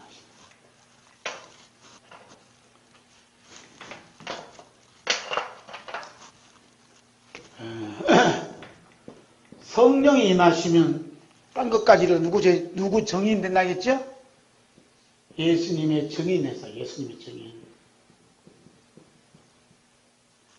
예수님이 정인된다니까 뭐예요? 선교하러 가는 거예요. 선교하러. 그분도 예수님이 정인이지만 진짜 정인은 따로 있어요. 보세요. 성령이 임하시면 뭐가 돼요? 내 정인이 돼. 내 정인. 예수님이 정인의 핵심이 뭐죠? 예수님이 정인. 정인 서야 되잖아. 여러분 법정에서 정인 서라 그러면 갈 수 있어요? 떨리잖아. 그럼 예수님이 정인 된다는 게 떨려요? 정인. 예수님의 정인은 십자가예요. 십자가. 십자가와 부활입니다. 부활 사건이 임한다는 거예요. 성령이 임하신다는 얘기는 예수님의 십자가와 부활 사건이 임한다는 거예요. 성령이 임한다니까 방언이 터지고 병 고치는 은사가 일어나고 기적이 일어나고 당신은 이렇게 됩니다. 예언의 은사가 임하고 예수님의 깊은 뜻은 그게 아니라는 얘기예요.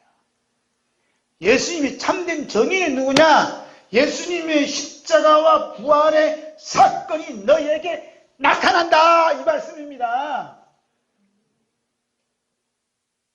예수님의 십자가 부활 사건이 여러분에게 나타나지 아니하면 여러분 꽝이야.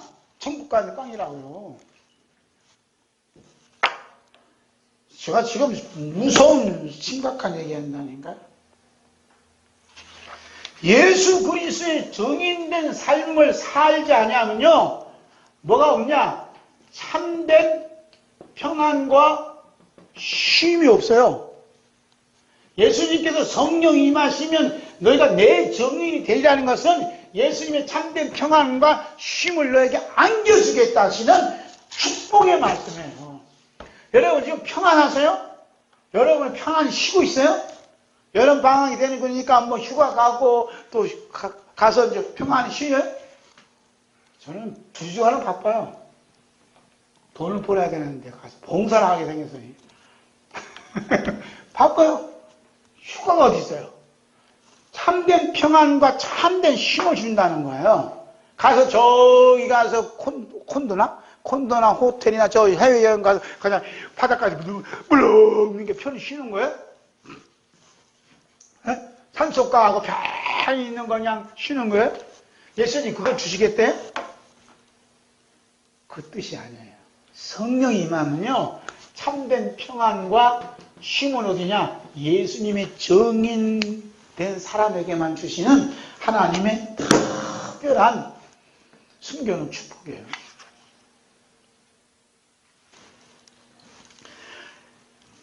예수 그리스도의 증인된 삶을 살았던 사도들은 한결같이 예수님의 십자가와 부활의 사건이 임한 사람들이었어요.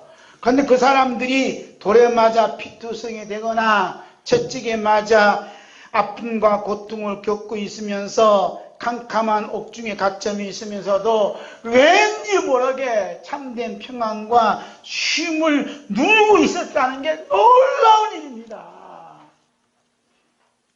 우리 주 예수 그리스도의 십자가와 부활의 사건이 일어난 적이 없는 자들에게는 도저히 이해할 수 없는 거예요. 베드로 사도는 우리 주 예수 그리스도의 십자가의 사건이 일어나자 깊은 감옥에 갇혀 있었습니다. 해가 뜨면 그는 그냥 형벌받아서 이 시설로 살았을지도 몰라요. 그런데 웬 평안인지 웬 시민인지 깊은 감옥에 있는 자들은 깊은 감옥에 있는데 깊은 단잠을 자고 감옥 밖에 있는 사람들은 잠을 잘 수가 없는 거예요. 그 모습이 사도행전 12장 6절 함께 있습니다. 헤롯이 잡아내려고 하는 그 전날 밤에 베드로가 두 군인 틈에서 두세 사슬에 매여 누워 자는데 파수꾼들이 문 밖에서 옥을 지키더니, 자, 군인이 와서 쇠고랑을 내 이 발목에 같이 이렇게 걸어놨다. 그러면 잠을 잘 수 있어요, 없어요?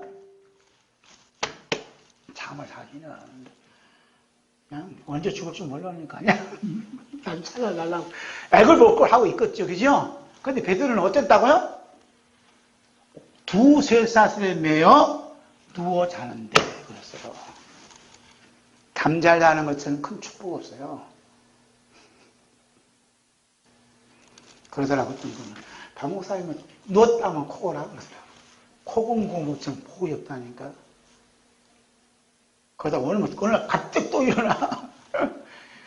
누워 자는데 얼마나 참된 평안과 힘이 임했으면 자냐고요. 뒤에 사슬 그것도 매어서. 바울과 실라도 예수 그리스도의 십자가의 부활 사건이 일어나자 발에 쇠가랑이 채워진 채 깊은 감옥에 갇혀 있었지만 웬 평안이고 웬 힘이 왔는지 기도와 찬송이 깊은 감옥 안에서 울려 퍼지는데 그 울려 퍼짐이 감옥 문을 파괴시키더라 이 말입니다. 이거 얼마나 멋져요. 사도행전 16장 25절 26절 있습니다. 한밤중에 바울과 실라가 기도하고 하나님을 찬송하며 죄수들이 듣더라.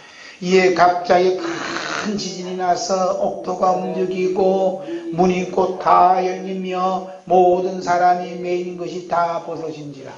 왜 장난입니까 지금 이게?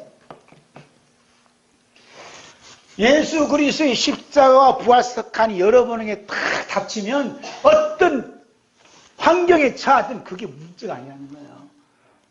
감옥에 있어도 깊이 잠자거나 아니면 기도하거나 찬송하는데 기적을 하나님 일으킨다 이 말입니다. 할렐루야. 참된 평안과 뭐 축복 준다니까 안식년을 맞아갖고 미국과 펴셔 십자가 사건이 일어난 그 시간이 참된 평안과 쉼을 얻는 시간이에요. 와, 진짜 집사님도 일할 때가 너무 좋죠. 일하는 기쁨, 일하는 평안, 일하는 쉼을 맛보지 못한 사람은 일을 모르는 거예요. 이 썩을 이 정부가 52주가 그 52시간 왜 만들어놨나 몰라? 목사님들도 52시간이에요. 내년부터 52시간이에요. 52시간이요. 52시간이라니까요. 내년부터 목사님들도 적용하여 52시간 이외에 일하면 그 외에 수당을 또 받아야 돼. 52시간 기준이 어디서 나왔나 몰라? 완전히 일하는 그 평안, 일하는 그 쉼을 모르는 거예요. 맨날 배고만 하다가 일하는 즐거움 알아야지. 그러고 연구단지에도 6시면 불 다 끈다잖아요. 참된 평안과 쉼을 다 뺏어가 버려. 벌판에서 들어놓고 있으면 그 줄 알고. 그래서 어떤 목사님이 글을 딱 올려놨어요. 페이스북에도 내일부터 합니다. 좌파 목사들, 좌파 목사들은 좋아한대요. 52시간 딱 주니까. 새벽기도도 안 나가야 돼요. 52시간만 일하면 되면. 제가 뭐라고 댓글 다는 줄 알아요? 이제 신학교 나와도 갈 데가 없어요. 누가 어느 교회에서 부교육자 적었어요. 부교육자 못 써요. 돈 줘야 되는데. 최저임금 채우려면 전도사님도 꽤 많이 받아요. 그거 줄 수 없어요. 그리고 일자리를 박살시킨 작업을 하는 거예요, 이제. 그러면 부교육자가 갈 데 없으면 신학교 문 닫아야 돼요. 이게 전부 다 연결되어 있어요.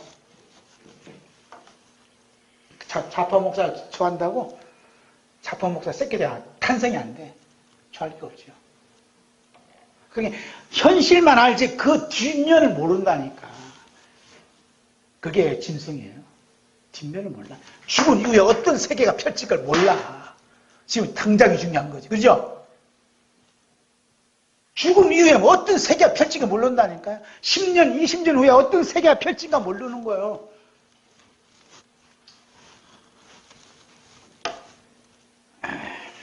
저주의 죽음은 처리할 수 없음에도 불구하고 우리가 처리하겠다고 덤벼드는 것이고, 축복의 죽음은 오직 예수 우리 십자가에서 피 흘려 죽으심으로 이미 처리되었음을 믿어지는 거예요. 축복된 죽음은 우리 주 예수 우리 십자가와 부활 사건이 나타남으로 참된 평안과 참된 쉼을 주는 거예요. 아멘. 그러니까 내가 어려움을 당했는데 왠지 마음이 편안해요. 왠지 어디서 불안과 쉼을 얻어. 그냥 내가 이렇게 편안할 수 없어. 그 사건이 무슨 사건인 줄 알아요? 예수 그리스도의 정의의 사건이요. 예수 그리스도의 십자가와 부활 사건이 그냥 딱 임한 겁니다. 할렐루야. 와, 맛을 알아야 되는데. 52시간 중요한 게 아니에요. 이 맛을 모르니까 우리는 100시간 일해서 관계없어요. 영원히 일해서 관계없어요. 왜? 참된 평안과 쉼이 있으니까. 안 그래요? 일거리 없는 것처럼 괴로운 거 없잖아요. 일거리 없는 것처럼 힘든 게 없어요. 그래서 지금 노년에 일찍 퇴직하고 일거리 없는 사람들 지옥이래. 1년간 살겠는데 그 다음 못 살겠대요. 다 돌아다녀봐도 그저 그려. 일할 때가 좋은 거요. 이러잖아. 일할 때가 좋은 거요. 일할 때 열심히 이러잖아. 저도 일할 거 없지만. 다 그래요. 일하는 것이 당시에는 힘든 것 같은데 십자가가 사건이 터지면 이렇게 평안할 수 없는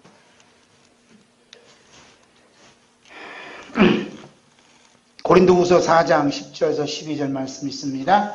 우리가 항상 예수의 죽음을 몸에 짊어지면 예수의 생명이 또한 우리 몸에 나타나게 하려 합니다. 우리 살아있는 자가 항상 예수를 위하여 죽음에 넘겨지면 예수의 생명이 또한 우리 죽을 육체에 나타나게 하려 합니다. 그런즉 사망은 우리 안에 역사하고 생명은 너희 안에 역사합니다. 우리가 항상 예수의 죽음을 몸에 짊어지고 이게 뭐예요? 예수님의 십자가 사건이 일어나다. 이 얘기요. 그럴 때 어떻게? 예수의 생명이 또한 우리 몸에 나타나야 합니다. 예수의 죽음을 몸에 짊어지지 아니하면 예수의 생명열이 몸에 안 나타나요. 그래서 죽을 인생이야. 그래서 예수의 생명 우리 몸에 나타나면 편안히 힘을 얻는다 이 말이에요. 할렐루야. 우리 선생님은 힘들어. 어때? 얼굴이 그렇게 편하네. 왜 그래요? 예수의 생명이 그 몸에 나타나는 이게 사인이에요, 사인. 왜? 예수의 죽음을 몸에 짊어지. 이게 십자가거든요. 할렐루야. 그 다음에 우리 항상 예수의, 그 다음에 11절에 우리가 살아있는 자 항상 예수를 위하여 죽음에 넘겨지면 이것도 십자가죠? 예수의 생명이 또한 우리 죽을 육체에 나타나게 하려면 이게 부활 사건이에요. 그러니까 십자가를 지지 아니하고 십자가 사건이 일어나지 아니하면 부활도 예수의 생명도 관계가 없어요. 그럼 예수 십자가를 사랑해야 돼, 안 해야 돼요? 사랑할 수밖에 없어요. 할렐루야.